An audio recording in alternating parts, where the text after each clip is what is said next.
hal yang kita sepelekan, Pak, yang membuat kenapa ibadah kita ini kurang bisa terasa nikmatnya. Salah satunya kita kadang termasuk orang yang meringankan masalah janji.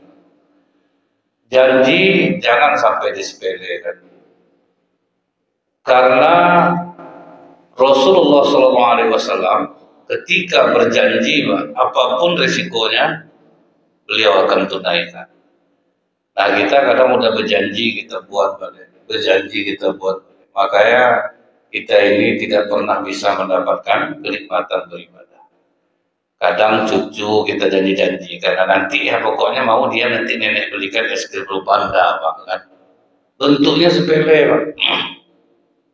Janji ngajak anak jalan Panda pergi, berjanji untuk datang pakai insya Allah lah lagi, rupanya tidak datang.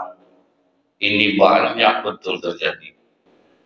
Rasulullah SAW ketika akan perang Badar, Pak, rupanya ada sahabat yang masih tertinggal di Mekah mau hijrah ke Madinah, namanya Huzaifah. Jadi Huzaifah ini, Pak, sama bapaknya dia mau pergi hijrah ke Madinah, tapi orang mau perang nih, Pak. Dihadang dia oleh orang kafir Quraisy. Kau mau ke Madinah, ya, kau pasti mau ikut memerangi kami, ya.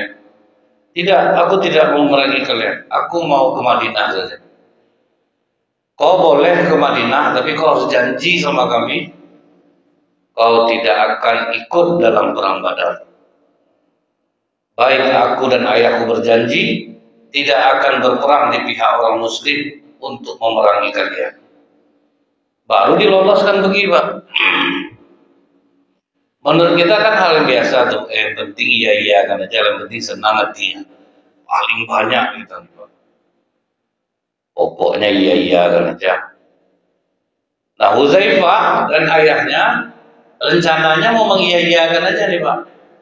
Yang penting lolos.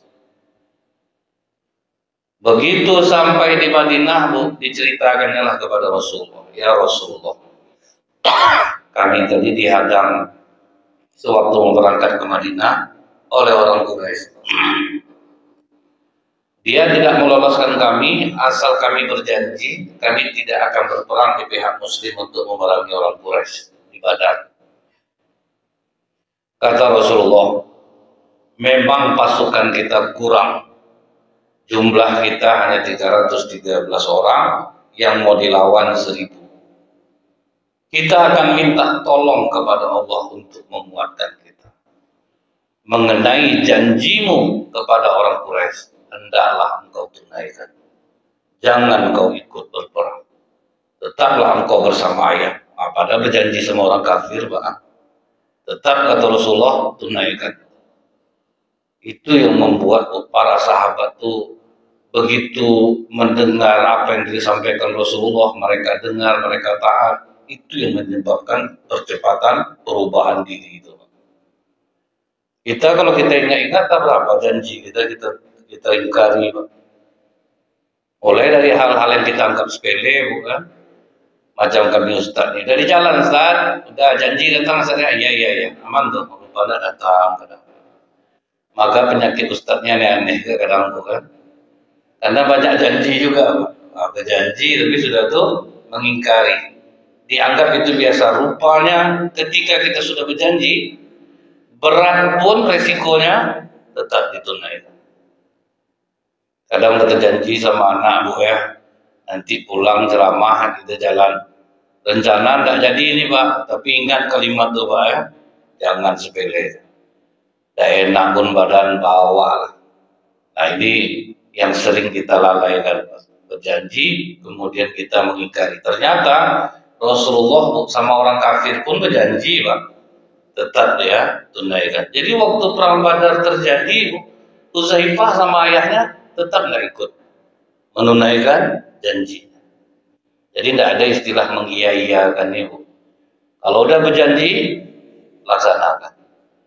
Ada pepatah Arab, fabila fabda'in khitan nadam. Mulailah dengan kata tidak, supaya engkau tidak menyesal. Nah, maksudnya kalau mau mengatakan iya itu berpikir-pikirlah dulu. Jangan sembarangan mengatakan iya.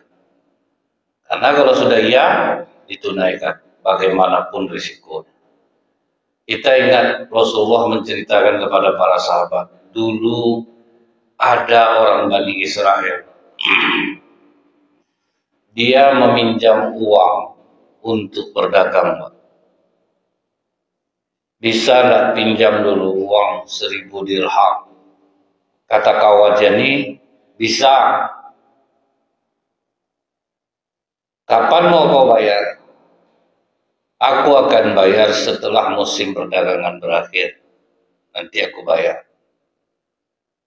Tolonglah datangkan saksinya. Allah saksi aku. Betul kau ya, kau menjadikan Allah sebagai saksi ya. Terus yang menjamin kalau sempat nggak terbayar sama kau nanti, Allah yang akan menjamin aku. Oke, dipinjamkan uang dengan tempo yang sudah ditetapkan, berangkatlah dia berdagang ke seberang lautan. Setelah musim dagang, di tanggal yang sudah ditetapkan untuk pulang, rupanya tidak ada kapal yang menyeberang.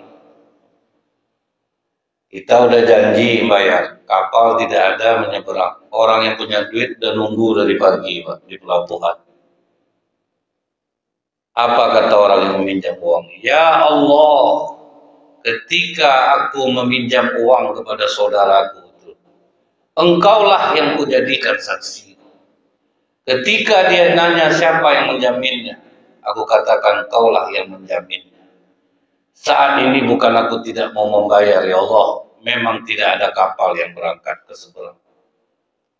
Aku titipkan uang 1000 dirham ini kepadamu dengan niatku, andai kata tidak sampai uang ini kepada saudaraku, maka akan kuganti lagi dengan yang baru.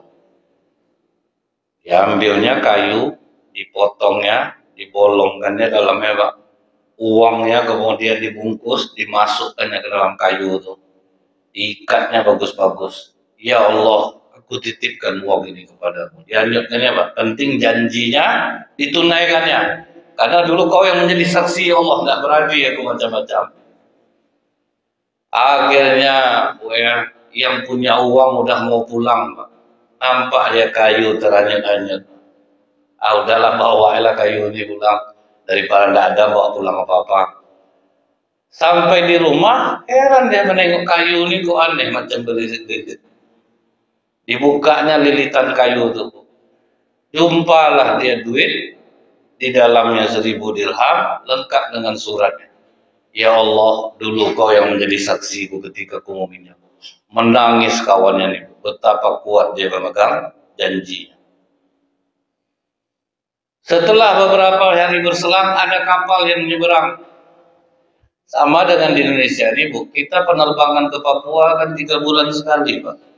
Nah, jadi kadang nggak tepat waktu nggak cukup penumpang tuh nggak mungkin jalan apa tuh Pak, pesawat, daripada rugi lah dia Bu. Makanya kalau ada nenek yang punya cucu di Papua, kalau udah sampai Papua 3 bulan lagi baru bisa pulang Pak. Hanya sesekali pesawat. Akhirnya berangkatlah dia Bu. Yang dulu dicarinya adalah kawannya. Begitu dia sampai ke kawannya, dia katakan, aku betul-betul hari itu udah mau bayar. Cuman kapal tidak ada yang menyeberang. Akhirnya aku hanyutkan uangku itu dalam kayu. Langsung menangis kawannya nih. Kayu titipan kau itu udah sampai. Betul-betul kau memang memegang janji. Nah, lihat, itulah kedahsyatan orang yang memegang janjinya itu. Sekarang kan Bu, orang mudah aja berjanji dan mudah pula untuk mengingkari. Macam mana kita mau sholat tenang, Pak. Kita udah jadi orang munafik semua, Bu. Kadang berjanji kemudian mudah untuk mengingkari. Mau tenang sholat, Pak? Tidak mungkin. Ini yang banyak jadi problem di zaman sekarang ini. Kenapa kita sulit untuk berubah? Ternyata kita suka menggampangkan janji. Baik yang kita sadari ataupun kita tidak sadar.